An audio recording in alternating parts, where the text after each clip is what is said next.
Hello guys, അപ്പം ഞാൻ ഇന്നലെയാണ് ഈ വീഡിയോ ഇട്ടത്, മൈ എൻ ഡി എക്സ്പീരിയൻസ് ഉണ്ടോ. അപ്പം അതിൻ്റെ അകത്ത് കമൻറ്റിൽ ഒരു കുട്ടി കുറേ ക്വസ്റ്റ്യൻസ് റിഗാർഡിങ് എൻ ഡി ചോദിച്ചിട്ടുണ്ട്. അതിനെക്കുറിച്ചൊരു വീഡിയോ ഇടുക എന്നൊക്കെ ചോദിച്ചിട്ടുണ്ട്. ഫസ്റ്റ് ഓഫ് ഓൾ ഞാനൊരു ഡിസ്ക്ലെയിമർ ആയിട്ട് പറയുകയാണെങ്കിൽ എനിക്കും ഇതിനെക്കുറിച്ച് വലിയ അറിവില്ല. മീൻസ് എൻ്റെ അറിവ് നിങ്ങൾക്ക് ഷെയർ ചെയ്യാം. It's not like I am sharing a false information. പക്ഷേ ഞാൻ എനിക്ക് അറിയുന്ന പോലെ ഞാൻ പറഞ്ഞുതരാം. ഫസ്റ്റ് ഇതാ ചോദിച്ചിട്ടുള്ളത്, എന്തൊക്കെ തരം ക്വസ്റ്റ്യൻസ് ആണ് വരിക. +1 +2 NCERT സിലബസ് ബേസ് ചെയ്തിട്ട് മാത്സ്, ഫിസിക്സ്, കെമിസ്ട്രി അതൊക്കെ ഉണ്ടാവുക.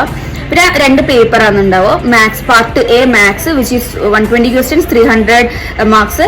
പിന്നെ ഇപ്പോഴത്തെ ഗാറ്റ് 600 മാർക്സിന്.